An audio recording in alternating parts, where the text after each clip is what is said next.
اهدنا الصراط المستقيم صراط الذين أنعمت عليهم. ನಮ್ಮನ್ನು ನೇರ ಮಾರ್ಗದಲ್ಲಿ ನಡೆಸು.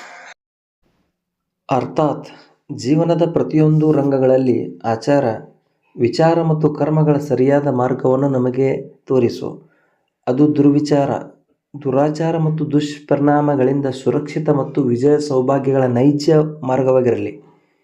ಇದು ಪವಿತ್ರ ಕುರಾನಿನ ಪಾರಾಯಣದ ಆರಂಭದಲ್ಲಿ ದಾಸನು ಒಡೆಯನಿಗೆ ಸಲ್ಲಿಸುವ ಬೇಡಿಕೆಯಾಗಿದೆ. ದೇವಾ, ನನಗೆ ಮಾರ್ಗದರ್ಶನವನ್ನು ನೀಡು, ಕಾಲ್ಪನಿಕ ತತ್ವ ಸಿದ್ಧಾಂತಗಳ ಗೊಂದಲಗಳಿಂದ ಮುಕ್ತಗೊಳಿಸಿ ವಾಸ್ತವಿಕತೆಯನ್ನು ಮನಗಾಣಿಸು. ವೈರುಧ್ಯಮಯ ನೈತಿಕ ಮೌಲ್ಯಗಳ ಮಧ್ಯೆ ಸರಿಯಾದ ನೈತಿಕ ವ್ಯವಸ್ಥೆಯನ್ನು ನಮಗೆ ಆದೇಶಿಸು. ಜೀವನದ ಕವಲುದಾರಿಗಳಲ್ಲಿ ಸರಿಯಾದ ಮತ್ತು ಸುಸ್ಪಷ್ಟವಾದ ಹೆದ್ದಾರಿಯನ್ನು ನಮಗೆ ತೋರಿಸು.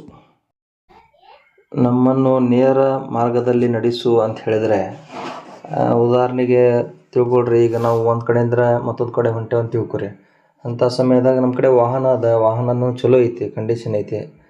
ಆದರೆ ಆ ವಾಹನದಾಗ ನಮ್ಮ ಅವಶ್ಯಕತೆಗಳು ಎಲ್ಲ ವಸ್ತುಗಳೂ ಅದಾವೆ.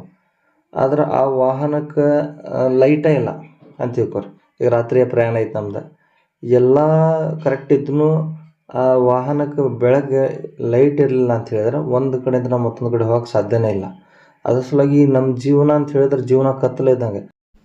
ಉದಾಹರಣೆಗೆ ಒಂದು ಮನೆ ಒಳಗೆ ಒಂದು ನಮಗೆ ಹಗ್ಗ ಬೇಕಾಗಿರ್ತೈತಿ, ಆಮೇಲೆ ಒಂದು ಅನ್ನದ ಬುತ್ತಿನೂ ಬೇಕಾಗಿರ್ತೈತಿ.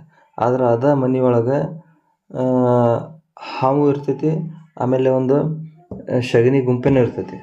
ಅಂಥ ಸಮಯದಾಗ ಆ ಮನೆಯೊಳಗೆ ಕರೆಂಟ್ ಇಲ್ಲ ಅಂತ ಹೇಳಿದ್ರೆ ನಾವು ಹಗ್ಗ ತೊಗೊಳಕ್ಕೆ ಹೋಗಿ ಹಾವನ್ನು ಹಿಡಿಬೋದು, ಅನ್ನದ ಬುತ್ತಿ ತೊಗೊಳಕ್ಕೆ ಹೋಗಿ ಸಗಣಿನೂ ಹಿಡಿಬೋದು.